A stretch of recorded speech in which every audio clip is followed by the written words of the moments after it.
எல்லோருக்கும் வணக்கம். நான் இப்போ சொல்ல போகிற மெசேஜ் என்னன்னு பார்த்தீங்கன்னாக்கா, சோளத்தின் மருத்துவ குணங்கள் பற்றி தான். சோளம் சாப்பிடுவதால நமக்கு கிடைக்கும் நன்மைகளை பற்றி தான்.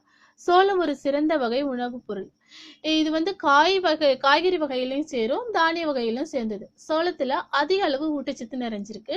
இல்லை ஆன்டி ஆக்சிடென்ட் மற்றும் ஃபைபர் அதிகமாக இருக்கு. எடை குறைக்கும் பணியில சோளம் முக்கிய பங்கு வகிக்குதுன்னு சொல்லலாம். மரபணு மாற்றம் மூலம் சில சோள வகைகளை மாற்றப்பட்டு எளிதில் சந்தையில கிடைக்கிற வகையில மளிகை கடையில கிடைக்கும். ஆனா இந்த மரபணு மாற்றம் செய்யப்பட்ட சோளம் மிகவும் தீங்கு விளைவிக்குமாமா. இதன் மூலம் உடலில் மரபணு மாற்றமும் இரத்த அழுத்தமும் ஏற்படுமாமா.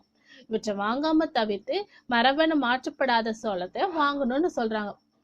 அதாவது கிராமப்புறங்கள்ல கிடைக்கிற நாட்டு சோளத்தை வாங்குறது ரொம்ப ரொம்ப நல்லது.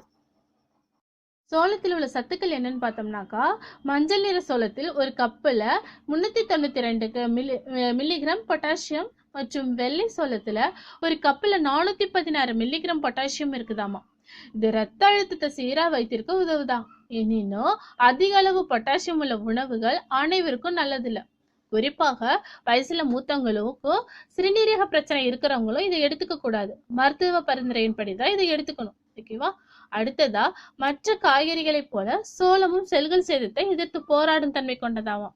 அது மட்டுமின்றி இதய நோய், புற்றுநோய் மற்றும் பிற நோய்களில் இருந்து பாதுகாக்கக்கூடியது.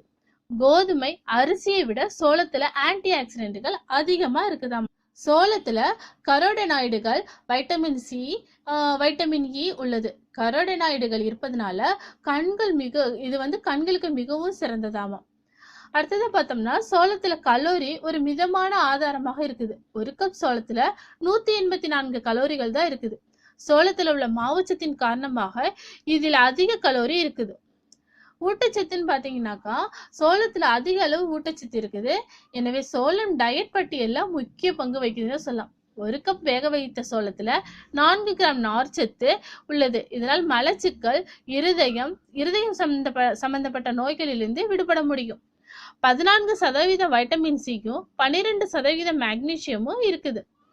அடுத்ததா பார்த்தோம்னாக்கா, அதிக பழங்கள் மற்றும் காய் சாப்பிடுபவர்கள் எடையை விட அதிக நார்ச்சத்து நிறைந்த சோள உணவு சாப்பிடுபவர்களின் எடை குறைந்துள்ளதாகவும் ஆய்வுல கண்டுபிடிக்கப்பட்டிருக்கு. சோளம் சாப்பிட்றதுனால எடை குறையும் சொல்லி ஆய்வுல கண்டுபிடிச்சிருக்காங்க. அடுத்ததா, இந்த வகை சோளத்தை அதாவது பதப்படுத்தப்பட்ட சோளத்தை தவிர்க்கணும். ஏன்னா இது உடல் எடையை அதிகமாக்குமாமா. அது மட்டுமின்றி நாட்பட்ட நோய்கள் மற்றும் நீரிழிவு ஆகியவை ஏற்படுமாமா. நாம உணவு கட்டுப்பாடு முறையில இருந்தோம்னாக்கா பதப்படுத்தப்படாத சோளம் உபயோகிக்கலாம். எப்படி சமைக்கிறது என்ற முறையையும் தெரிந்து கொள்ளணும். சோளத்தை வேக வைத்து அல்லது கிரில்லிங் போன்ற கொழுப்பு சேர்த்தாத முறையை பின்பற்றலாம். அல்லது அவித்து சூப்பாகவும் குடிக்கலாம். சரிங்களா? இந்த மெசேஜ் உங்களுக்கு ரொம்ப யூஸ்ஃபுல்லா இருக்கும்னு நினைக்கிறேன். சோளத்தை பத்திய மெசேஜ் பிடிச்சிருந்தா லைக் பண்ணுங்க, கமெண்ட் பண்ணுங்க, ஷேர் பண்ணுங்க. மறக்காம கீழே உள்ள சப்ஸ்கிரைப் பட்டனை சப்ஸ்கிரைப் பண்ணுங்க. தேங்க்யூ.